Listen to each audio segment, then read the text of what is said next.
two petitions here tonight, and Katherine will explain kind of all three of them, as well as go into some of our rights in the Constitution.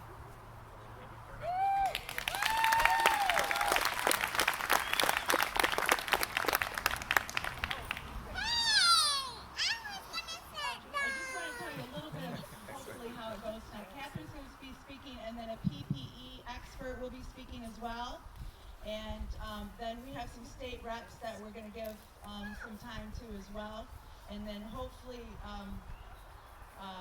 get you guys to sign up for some small group circles and do some research on different subjects. So that's our agenda, so you know. Can you guys hear me okay? I don't want to yell too much. Can you guys hear me any better now? Is there a volume on the external speaker? Hey, does the other one work? Okay, well my voice has been really cutting out today, so this doesn't get any louder. I don't know what I'm going to do. Sit it on a chair. That might up, it wasn't on. No, it's a different one. Oh. Is this one louder? Yes! Thank you. Can you guys hear me any better now? Yes. Okay. As you can probably imagine, being pretty much the only attorney who's been in Michigan explaining how all of this crap has been illegal and unconstitutional, my phone's been ringing off the hook, well, since April. But certainly since last Thursday when the governor announced her lovely newest executive order. So, my voice might cut out because it's been doing that all day. So I'm going to try to hang in there and explain stuff to you. So with the three petitions, which I didn't know I was going to be talking about, so I'm going to do this off the top of my head and make sure I get it all straight. Each of the three petitions is, they're all going in the same direction, but they're each doing something a little bit different. So the recall petition to recall Governor Whitmer is, it would be, if we get enough signatures on that, I say we, it's not my petition, but if we get enough signatures on that, it would simply put a special election question on the ballot that would say, should Gretchen Whitmer be removed from the office of governor, yes or no? We don't get a normal recall like a lot of people would assume, where we get to have somebody else run against her. The Constitution, our state Constitution, Article 5, Section 26 says that when you recall the governor, or when the governor leaves office for any reason, she resigns, she dies, she's impeached, she's recalled, it's treated differently than any other type of recall situation. So any of you who've been experienced in recalls, this is not the same kind of thing. It doesn't mean it's a bad thing. In fact, I know that there are other people out there. In fact, Chad Bosse, who has the approved petition for the recall, is, my understanding is he's working on language to recall the Lieutenant Governor, possibly the Secretary of State, and the AG as well. Yeah. Aside from the fact that all of them deserve to go, it's important that they do, because if we recall the governor, Article 5, Section 26 says the Lieutenant Governor gets to automatically take that spot. If the Lieutenant Governor is not available, then it goes to the Secretary of State. If she's not available, it goes to the Attorney General.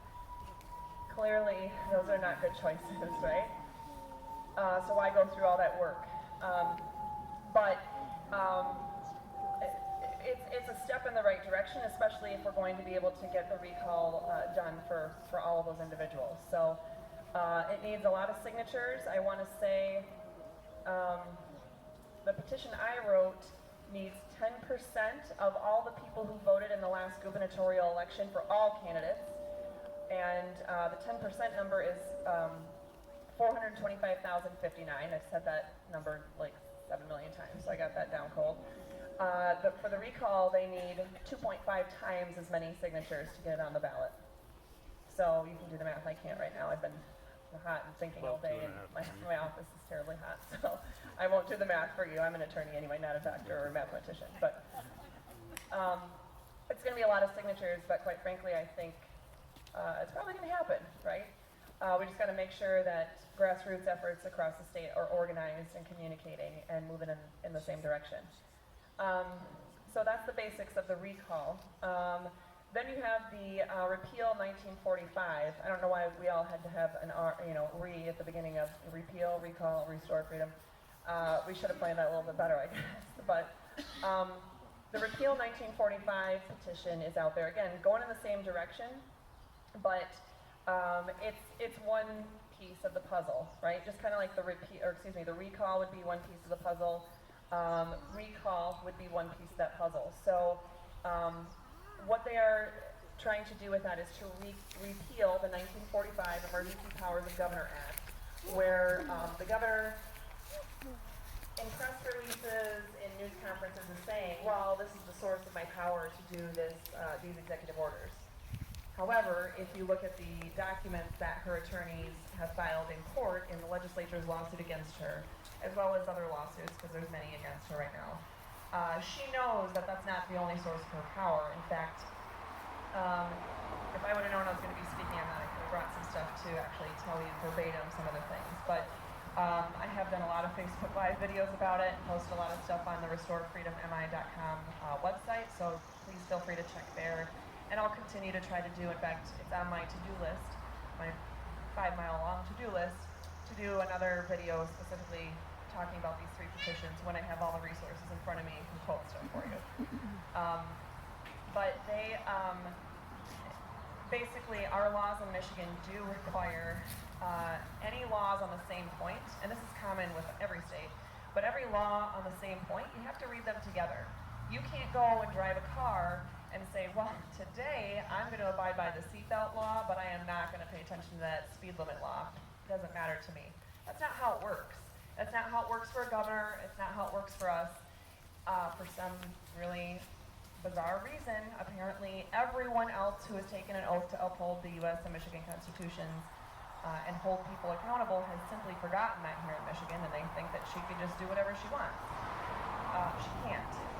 We had a court of claims. Courts say that that's how it works. But the Court of Appeals has yet to decide, and the Supreme Court has yet to decide. I will tell you, though, that the Supreme Court of Michigan has, when they said, you know what, we're not going to hear the case now, we're going to send it back to the Court of Appeals, the justices were very clear about a lot of things in there. They know that the rights of 10 million people in Michigan are being impacted on a scale that we've never seen before. They recognize that. And I wish I would have brought some of that language with me here today to share with you, because it's amazing.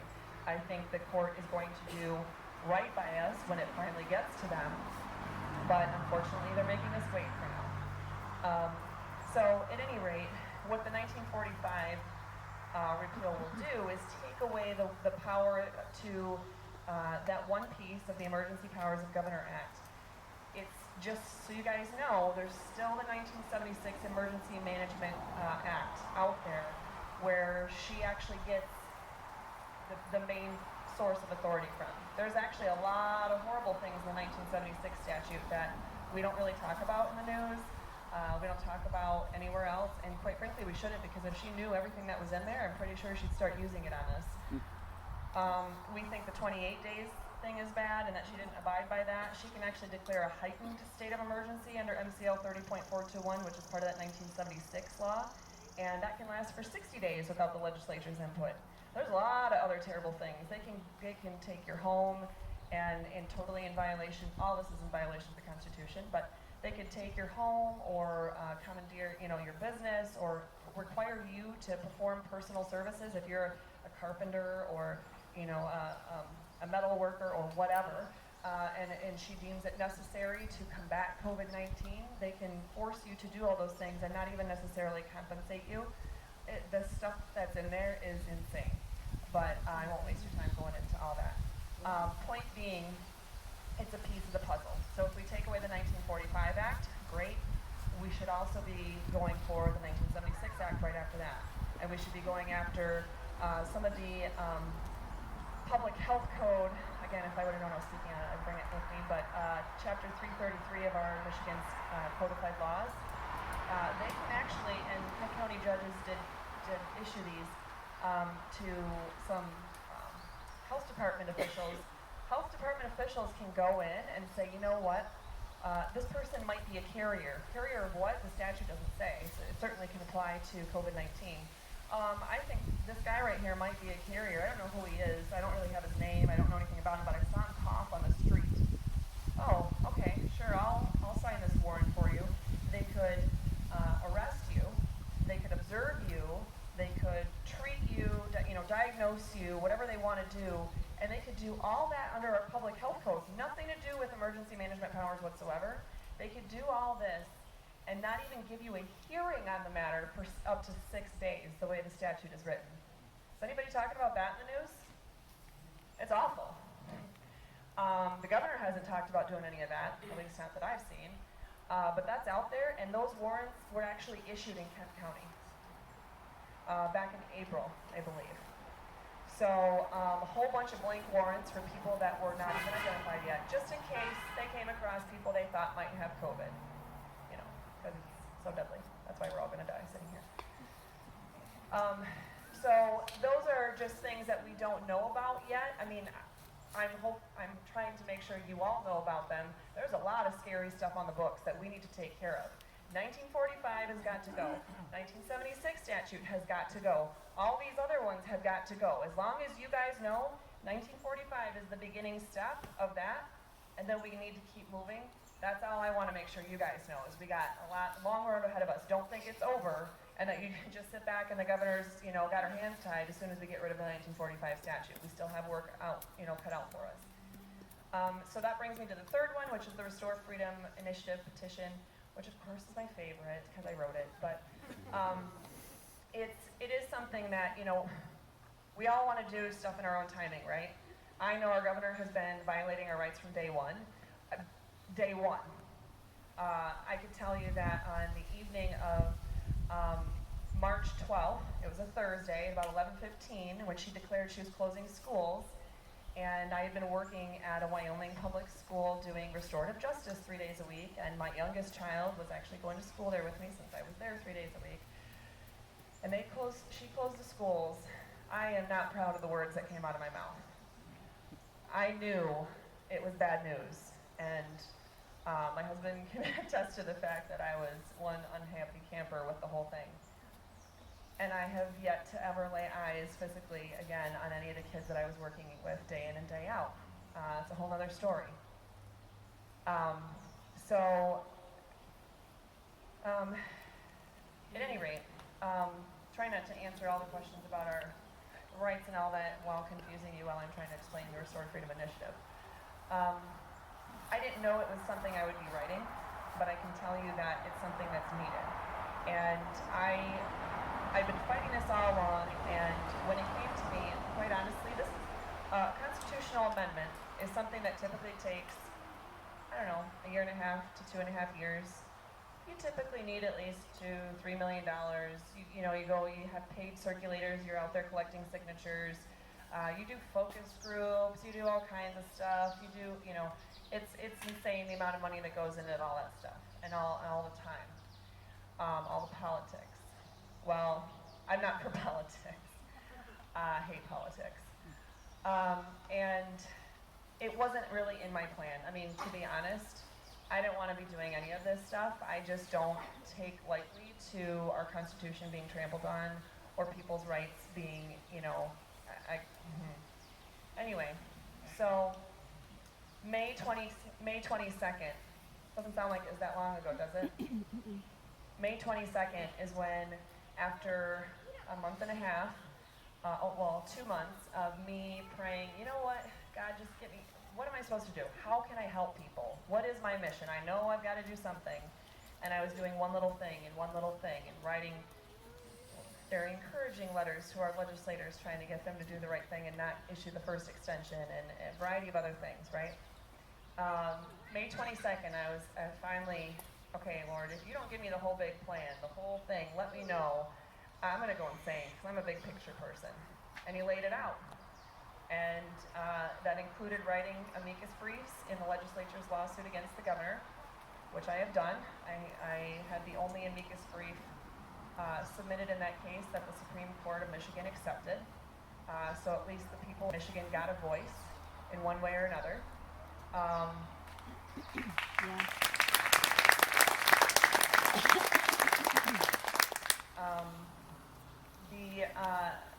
Educating the public and educating our legislators were two other things on that list. And I'm sure there's something else I'm forgetting, but writing a constitutional amendment was on there. And I thought, right, I'm going to write a constitutional amendment. Okay. So I told my college intern that day, hey, can you look this up? This can't be right. It can't be possible. It was possible. And within 7 days, I not only researched everything there is to know in Michigan about doing constitutional amendments, the cases about it, the statutes, the constitutional provisions itself. I wrote it, the whole thing, and then took out half of it because I can't fix everything wrong in Michigan in one constitutional amendment. I have to be realistic. Had a bunch of different people look at it.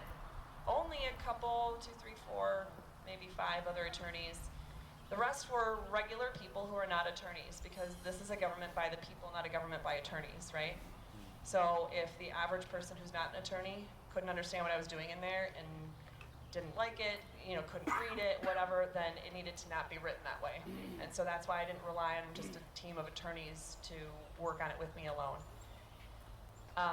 So what it does is it restores freedom in Michigan, plain and simple, because we need to strip away all the extra stuff that we've allowed for decades to just be piled on, the stuff that we've taken for granted, the stuff that even I thought at the very beginning of this was going to be something that, just stuff that, it's just the way it happens, it's just the way government works. We need to stop accepting that that's just the way government works. So, anyway, I can explain in much more detail for hours and hours probably. Anything about the petition, if you have questions on that, I'd be happy to answer that here or through our website or through my next Facebook Live or anything like that. But just want to tell you that some of the huge things, all the statutes I just mentioned earlier that are a huge big deal, those aren't going to be a problem when our constitutional amendment goes through. I'm just going to put it that way. There's a lot of other things that are not going to be a problem anymore when the constitutional amendment goes through.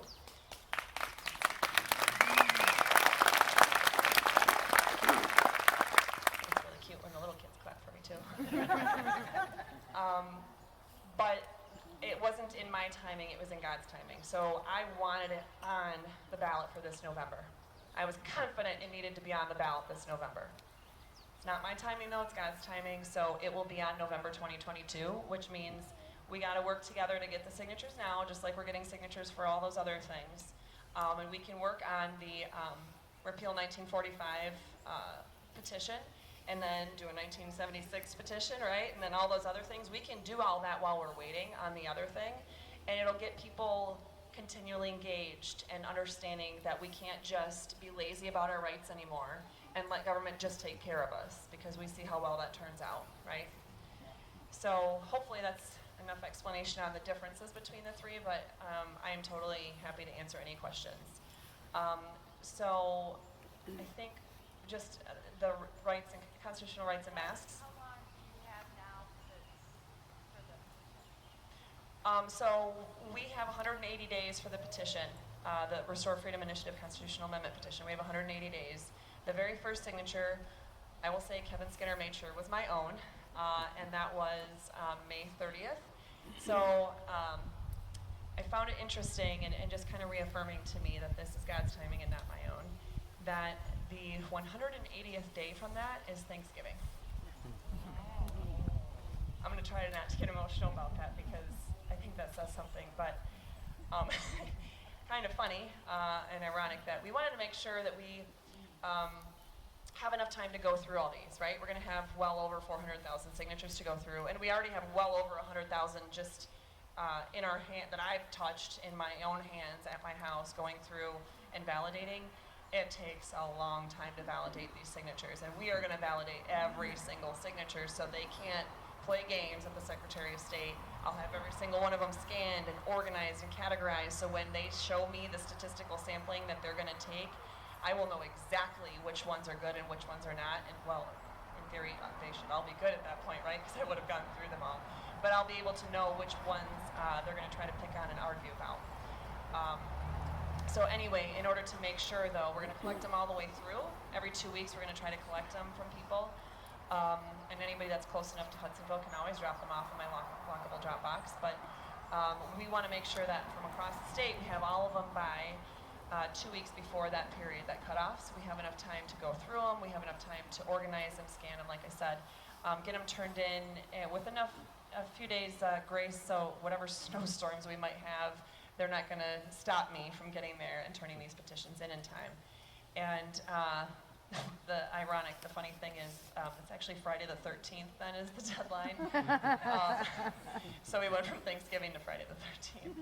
Does that answer all the questions about that then, or? About the petition, or do you want me to talk about the masks, or what? Catherine, I have a question. What's that? I'd stand up.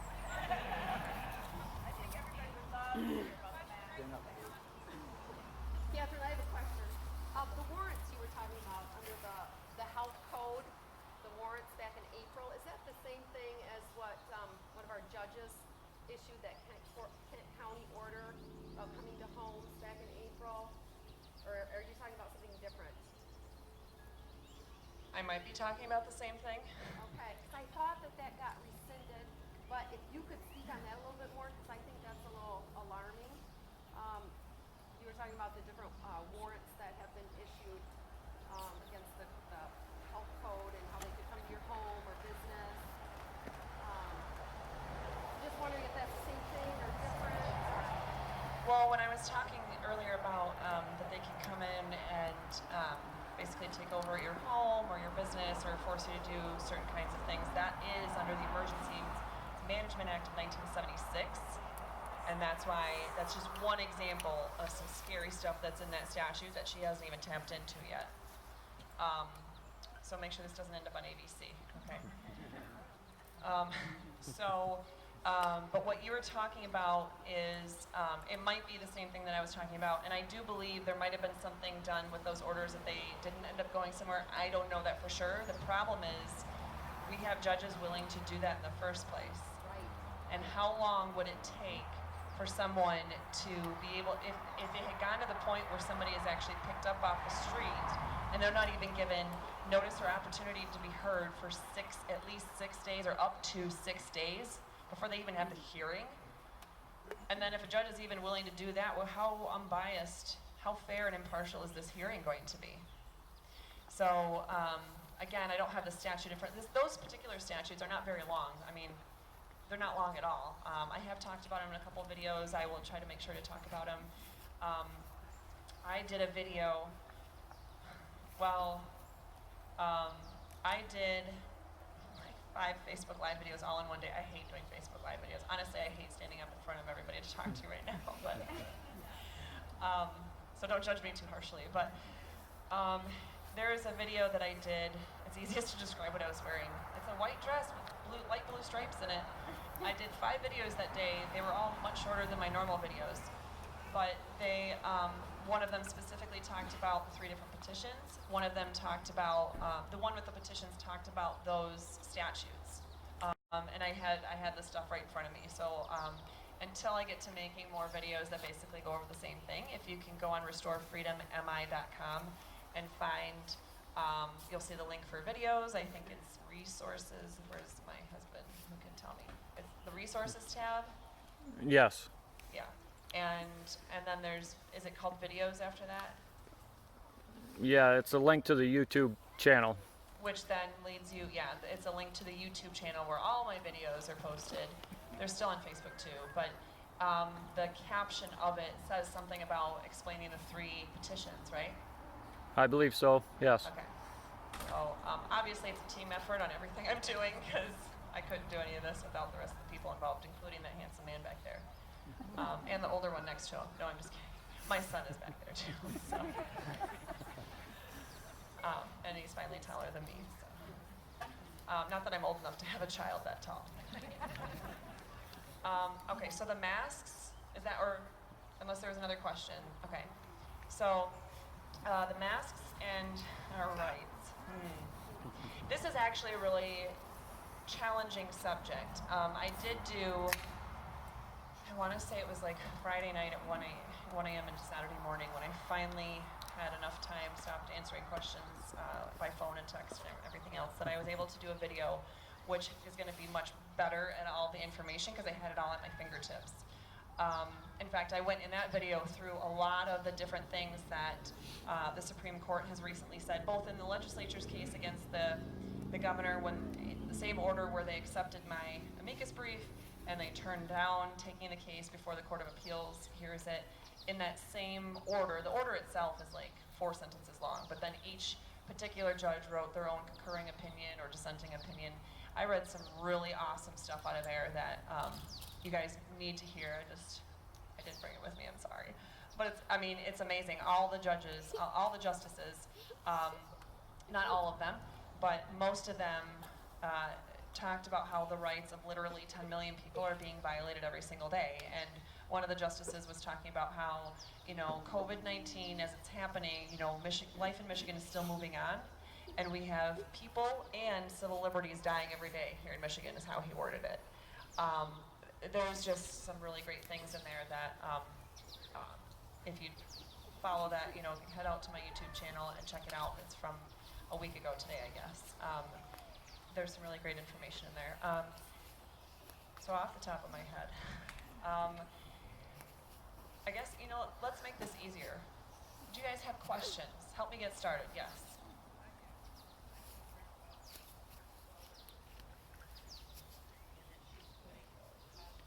Why hasn't the legislature impeached her yet? RJ, behave. Don't act like I can't tell you who you are just with your voice hiding behind that golf cart.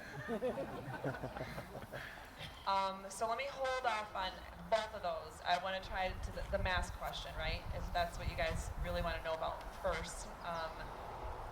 Let me just put it this way. I'm going to try a different angle. I believe it's inherent. I feel like I'm fuzzy right now. I believe it's inherently unconstitutional to force people to wear masks. Okay.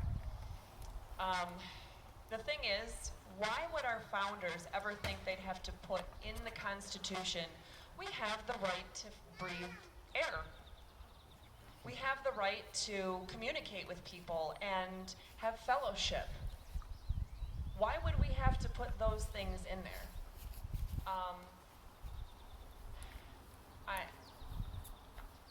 I don't even have words to put it doesn't make sense, right? And I'll tell you what, I had some appointments that I had to make this week, and I was told amongst, everybody else probably here, well, you can't have that appointment without, well, first of all, they just tried to tell me it's the law to wear a mask no matter what. Well, of course, I was like, first of all, it's not a law. Yeah, they didn't care about that. I'm like, listen, I need this appointment. Can you read the executive order itself? I mean, even the executive order has those exemptions, right, for medical.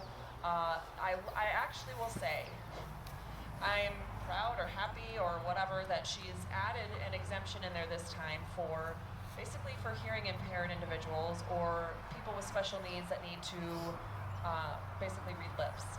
I'm half deaf. I have one ear that does not work. And I don't know sign language, and I've had hearing aids, but they don't always work and they hurt a lot. I grew up not even, it wasn't until I was almost 9 when my hearing went, so I just kind of learned how to read lips, and most people don't know that about me, that I'm deaf in one ear.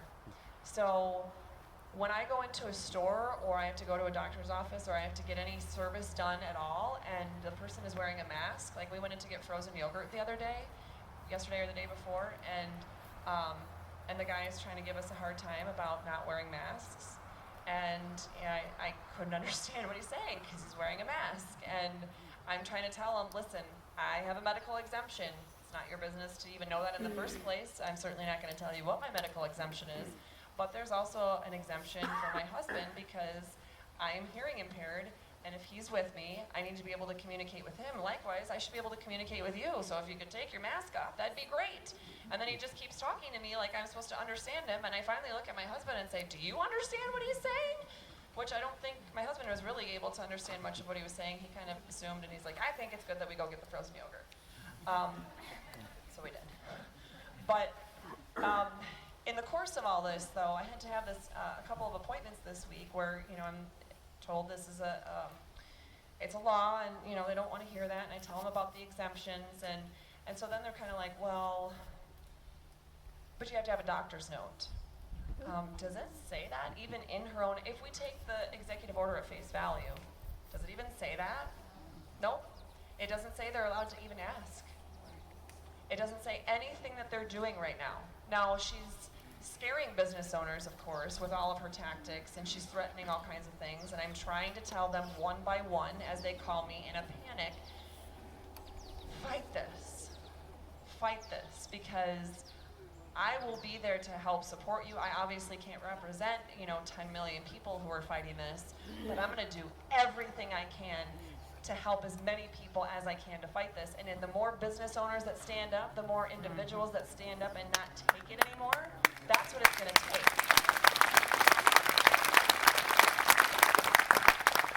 And I honestly feel guilty that when I needed this appointment and there was no way around it, I actually called my doctor's office and I said I need a note. I can't believe I'm even admitting that to you guys. I mean, other than I don't lie about things, but I called to get a note to say I don't have to wear a mask.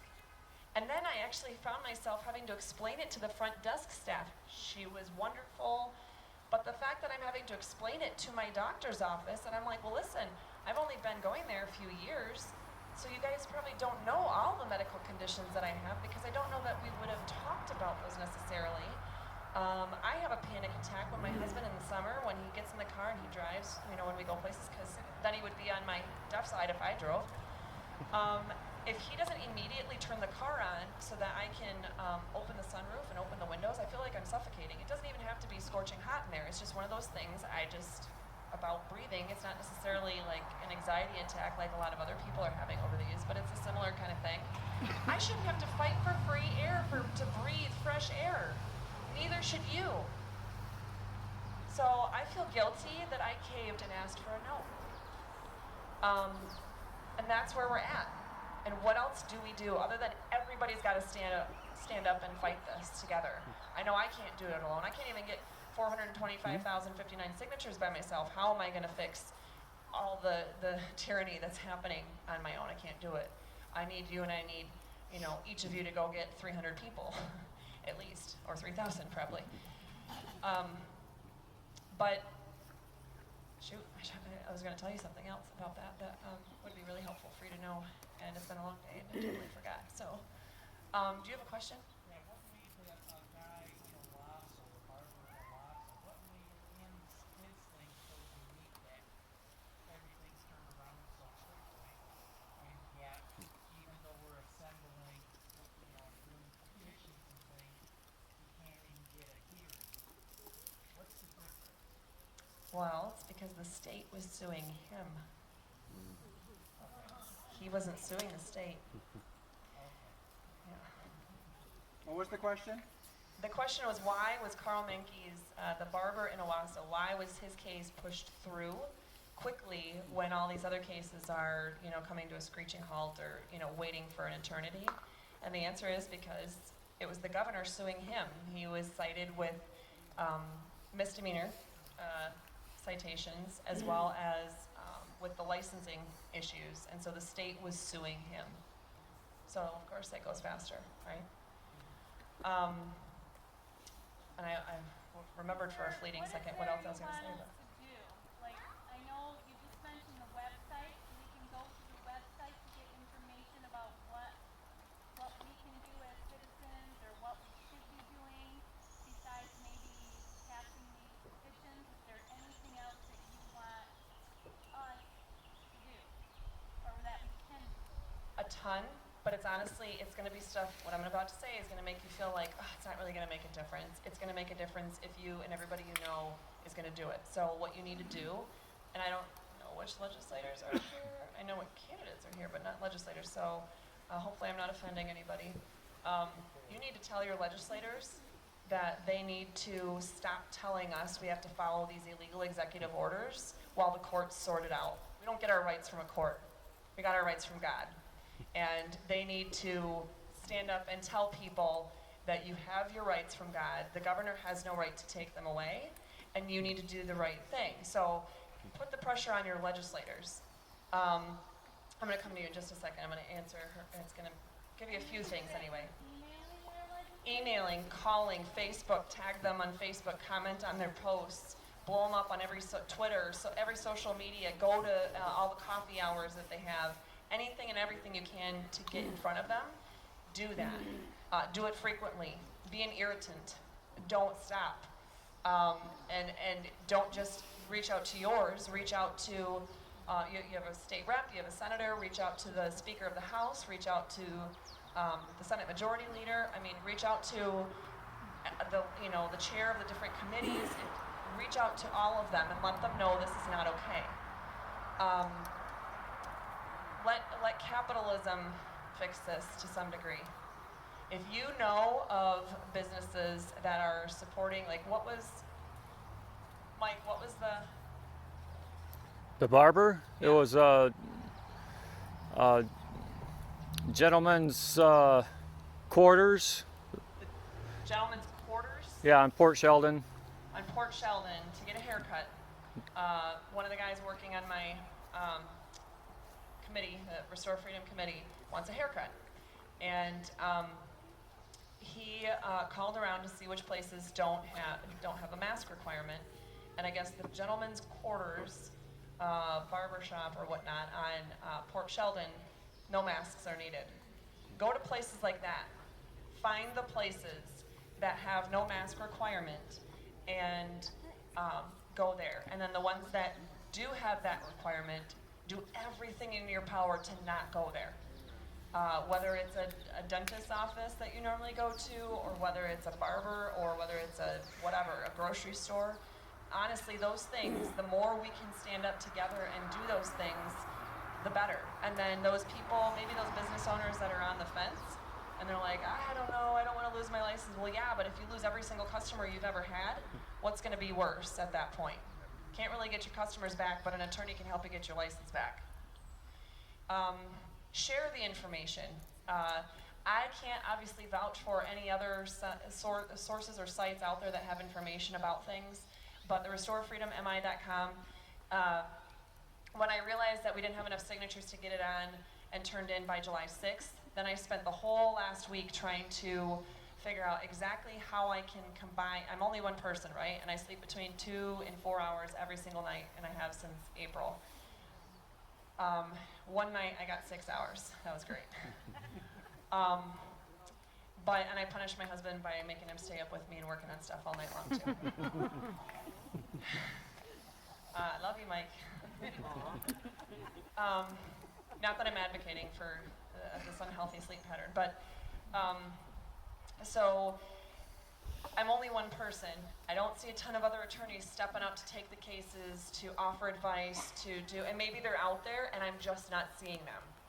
But I feel like screaming at the top of my lungs, what are you guys doing? Where are you? Why are you out there drafting wills when everything, put aside your contract clauses for a minute and step up and do the right thing. But I just personally haven't seen that yet. So at any rate, I decided my whole law firm, my whole mediation practice that I've been doing, restorative justice, everything that I had just spent years fine-tuning and basically doing so I could have more time with my kids. I have 4 kids, and my youngest is gone. She's 6. Hey, did you lose my kid, Mike? Went that way. I saw my older one walk over there, but at least he's 16. So, I thought that I was going to be able to, rein it in, right? We need that balance in our lives. Well, I'm giving up all that stuff, refocusing my whole law firm stuff, and any of you might have known about the Stop COVID Chaos website I created after I spoke at the Capitol on April 30th. That's all going to be rolled into Restore Freedom at MI. all that stuff. Every single waking hour of my day is going to be geared towards either getting these signatures or answering questions and fighting for us here in Michigan. So,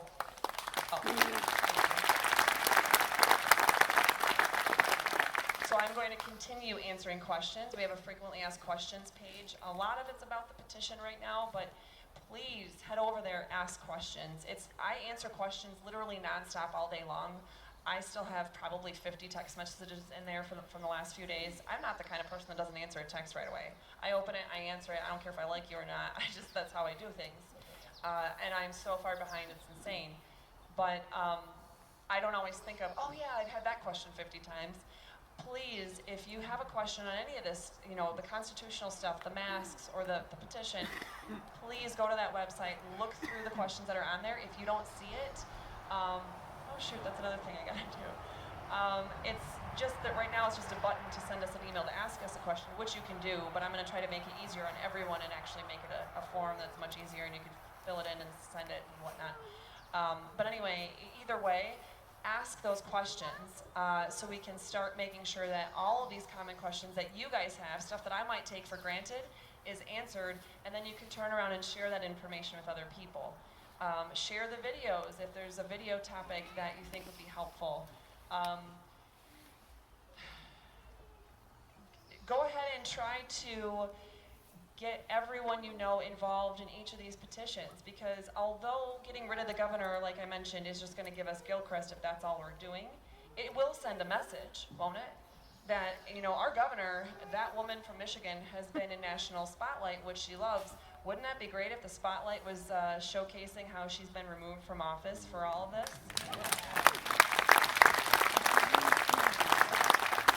So let's make sure to get that done. And, the 1945 Act, it's, like I said, we have a lot more to go, but if we can get that done, especially, I heard Stand Up Michigan's trying to do this in 60 days or something, even though they have the longer period of time as well. Maybe they'll find out it's on God's timing and not theirs. No, I'm just kidding. But, if we could get that done in 60 days, then shoot, let's keep going and let's get these other ones repealed too, right? So it's stuff that might seem simple. Here's what I would say on all the petitions. Most of my circulators, I say mine, I don't own anybody, but I love them all. Most of the people that have come to me and said, hey, I just want to introduce myself, I'm one of the circulators, I am so thankful, blah, blah, blah, blah, blah. I've heard what you've been talking about, and I've gotten involved now. I've never done anything political, and I've never circulated a petition. I don't even like to talk politics, but I can't stand my children's future or my grandchildren's future heading down this road. That's a vast majority of the people we have circulating, even putting on whole events. Now, I'm not saying that every single one of you needs to be comfortable enough to figure out how to put on a whole event, although that would be great and we would get signatures a lot quicker. But every single one of you knows people. You have somebody that you work with, or you have a neighbor, or you have somebody you go to church with, or that person you often run into at McDonald's when you get a morning coffee, or whatever it is, at the grocery store, the dog park. You know people. You might not know their name, you might not know anything about them, but they're people. And your first clue is if they're not wearing a mask. Honestly, I'd ask them. We actually finally got to start playing volleyball again, my husband and I, and those of you who know about sports, or especially volleyball, when you're done, you cross under the net and you high five, right? Well, the ones that want to chicken wing arm you, I'm like, okay, they're not gonna sign. But the people that were actually like, yeah, all right, high five. You better believe I went to that team after the game and said, hey, here's a petition. I was there to play volleyball. It's my first thing that was not petition related or legal related in a long time, right? But you can't let that opportunity go. Hey guys, I see you like freedom, you like common sense. Do you want to sign my petition? And they did. And then the next week, which was a couple nights ago, we went again, and it's the same kind of thing. You utilize every single opportunity. The guy that called about the getting the haircut today, he's awesome. Think about this. A couple weeks ago, these people, a lot of the volunteers have been spending countless hours at my house. I should make them pay rent. But he ordered a pizza for all the volunteers that day. And the pizza guy came to the door, and he immediately was like, yeah, so about this petition, And he got the guy's signature before he left. It might seem simple, it might seem like one signature, but if every single person is doing that, just here, just there, a little bit, every single person here, as long as you're over 18, you can collect signatures and you can make a difference. And for those of you who know more people, you'd be amazed. There are people that have gotten thousands of signatures on their own that are not the kind of people that go to huge events or anything. They're just talking to people they know, people they don't know, people walking down the street with an old mask on, right? So, and I actually, let me be honest, I went and spent time in downtown Detroit at Hart Plaza a couple weeks ago. Anyway, before, you know, when we were still trying to, yeah, it was like the 2nd of July or something like that. Anyway, you can imagine that's not a huge conservative area. But as I stood there and we, you know, kind of walked towards the road, wherever that, there's a T basically right there. We had a ton of people walking and driving by and checking out the big sign we had, and they kind of, what's this about, you know? And once I explained it to them, and I said, now that particular one, I don't mean to knock the recall petition, but I said, this is not about the governor. This is about the legislature, the governor, the courts. This is about local school districts. This is about city council meetings. Every government entity that has gone wrong. They're not all bad, right? Just like we know that attorneys and cops and everybody in between, there's good ones and there's bad ones, right? So for the bad ones that give everybody else a bad name, this is a way to stop all that. This is a way to end that. This is a way to rein in that power that any government official in any capacity has tried to steal from us over time. It's not just about Governor Whitmer. And it isn't. My petition is not. And guess what? I had some staunch Governor Whitmer supporters wearing masks sign my petition. No problem. Many of them. In fact, one even said, can I do a Facebook Live video about you, this guy in a wheelchair? And I'm like, oh, okay. And he actually found me on Facebook and tagged me, and before I got home, my husband had seen the video. I mean, so the people that you can reach, it's amazing what you can do. Just make those human connections. So I gave you like 30 minutes of answering your question, but hopefully, I mean, you really can do something. You really can. All those things will make a difference. Definitely.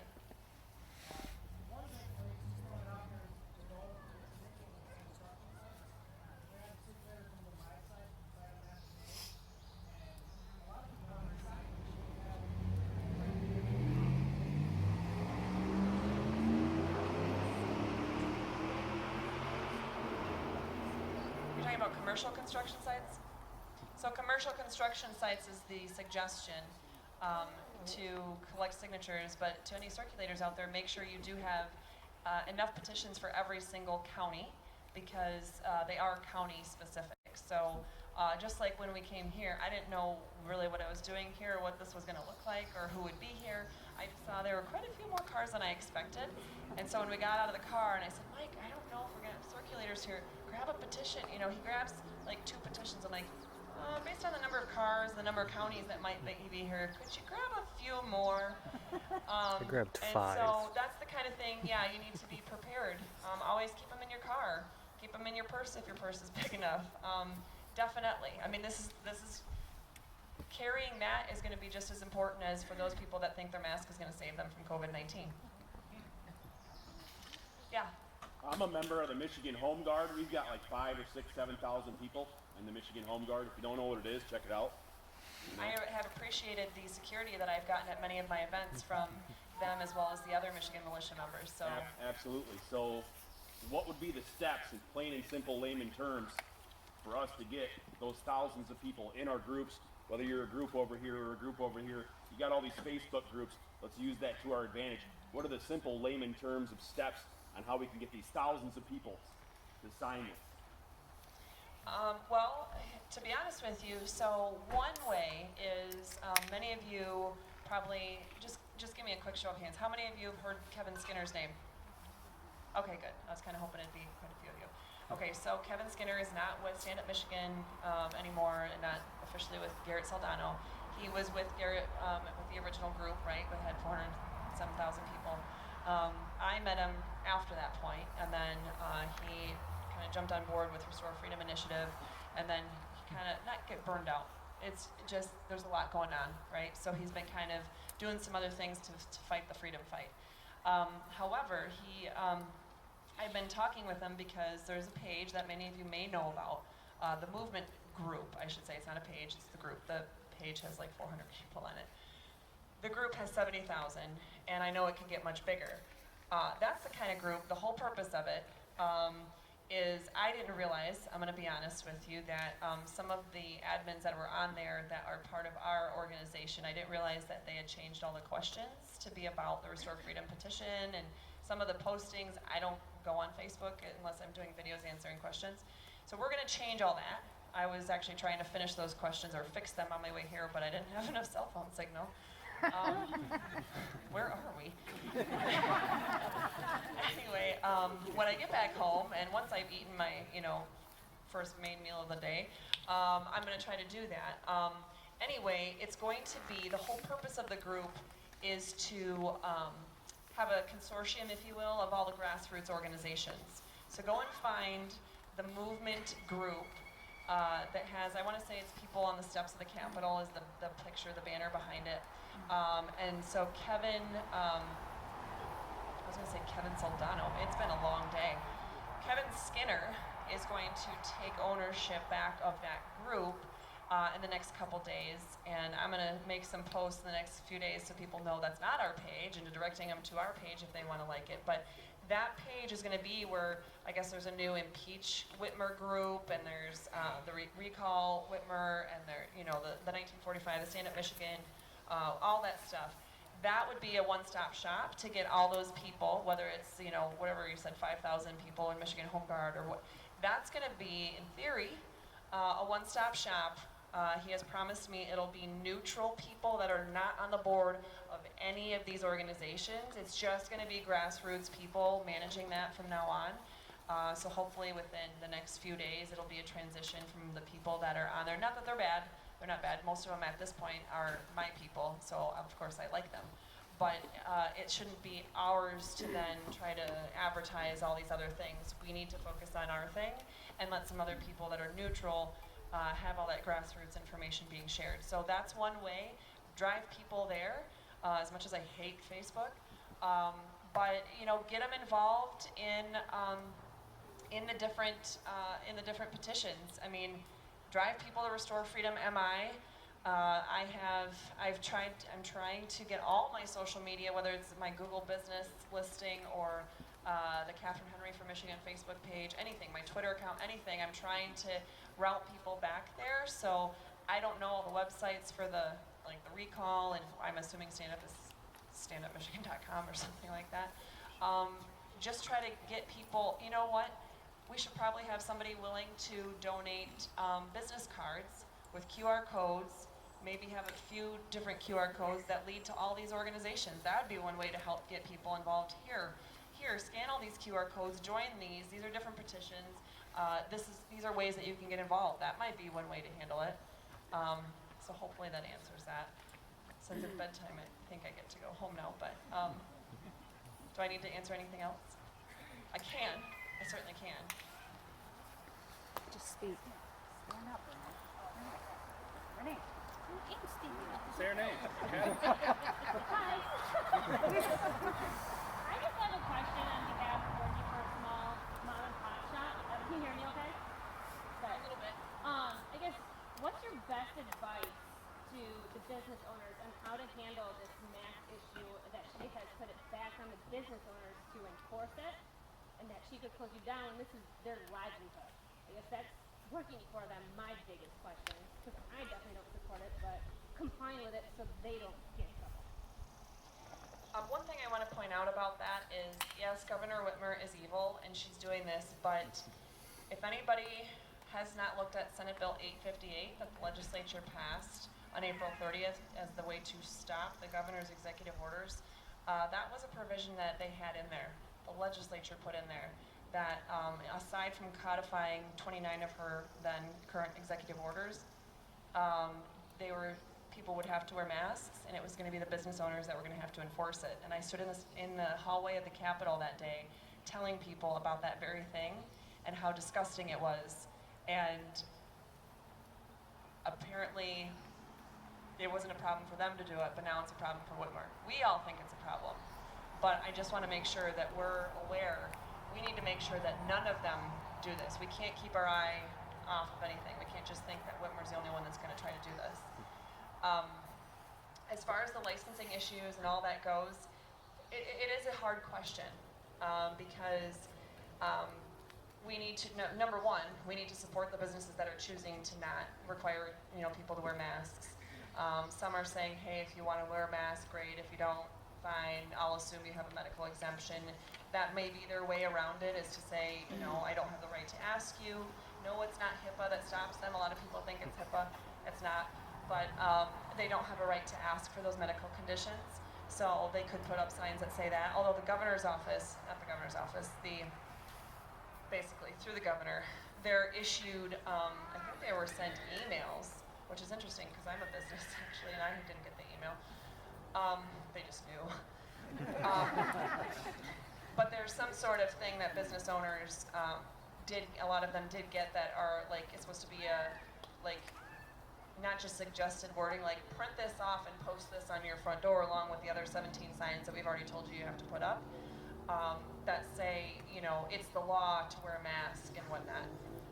So support those businesses, help to make sure they understand what really is the law so they don't find themselves in trouble where they're going to get sued for discriminating against people. Here's something that I think would really help, and I did have somebody in Midland, and I wish I could remember her name because it was 2 days ago when I literally had 300 people call me and text me in one day. But she was a rape survivor, and she wasn't the only rape survivor that called me that day. And it was for those people, having a mask on is so much more than what other people even realize. I've had people who are veterans who have PTSD or something of that nature, and wearing a mask is something that's so much more than what a lot of people realize. Or people who are just victims of general physical assaults. I've had people call me that have had their skulls crushed in severe trauma situations, or people who have anxiety, or people who have autism, they're on the autism spectrum, or something of that nature. And there's so many things that, the world or Michigan is judging the people that are not wearing the masks. One thing we can do is, I think, now I can't take it on, because you might guess I've probably taken on more than I probably should have. We need to have a rally, and not one rally. We need to have a traveling rally. It can start in Grand Rapids and go to Lansing, go to Detroit, go everywhere in the state, explaining these stories to people, because I think you have a huge percentage of people in the middle that don't understand the way that these masks are impacting thousands, millions of people. When I had a client call me this week, because she doesn't have family or friends that were with her, she needed to go get an MRI to have surgery, and she's in the hospital, clearly disabled, on oxygen, has multiple, she's clearly disabled, there's no denying that. They were gonna deny her the right to have her MRI without wearing a mask. And then they took her and they put her in the wheelchair, scooted her off to the side in the hallway and left her there because they weren't gonna deal with her. So she calls me bawling. They're lucky that she was 2.5 hours away. I was gonna be bailed out. I'm just gonna tell you, to be honest. I wish I was joking. That was within 20 minutes of hanging up with her was when I got calls from 2 different rape victims that were calling me. It's been rough to hear people suffering, and I don't have good answers. I don't have good answers on the nursing home thing either. But we need to get those stories out there, because when this woman is shoved aside and told she can't get the medical care that she needs, which at this point is an MRI, how is she going to give somebody COVID in an MRI? How many people are supposed to be in the MRI unit with her? I'm pretty sure it's just her. And then patients are parading by and harassing her as she's left in the hallway by herself. And finally, God heard my screaming, and the hospital administrator knew that she had been recording, and that I had been on the phone, and I was getting ready to come up there. And they finally decided to let her have her MRI. How nice of them. But now she's even further traumatized, besides all the other things that she's had to deal with. Those stories need to get out there. So if you're here and you're willing to help, talk to people you know. You can send them my way, but really we need to find somebody who could be a central point and do a rally, a traveling rally, to get those stories out so people understand this isn't us being selfish because we're not wearing a mask, which isn't going to help us anyway, but I'll leave that to the PPE experts. We need to get the word out that way. There's probably 101 other things I didn't mention, and I'm sorry I don't have answers on the nursing home issue. It's just like masks. There is no easy answer. Who would have thought we would have had to argue these things? I will find a way. And I know it's a good thing I'm licensed all the way up to the United States Supreme Court, because I know I'm going to make it there, having to fight over this, which is devastating for me, because who would think how many people are going to have to die or commit suicide or whatever, because in the meantime our government is trampling over all of our rights, and people are literally suffocating wearing masks, having panic attacks because they've been a victim of violence and now they're forced to wear a mask to go to work or do whatever. I hope that we can find some other way around this, but I know that's probably where we're going to end up, and I'm not afraid to go there. I just don't want to have that many people suffer while it takes us the time to do it. So since I've taken way too much time, please know you can ask me any questions. It may take me longer than it has been to get back to you, but I will do my absolute best to answer each and every one of you. And just go to restorefreedommi.com, and that's going to be the easiest way to reach me. But I know that you guys have some awesome other speakers today, so I look forward to hearing them as well.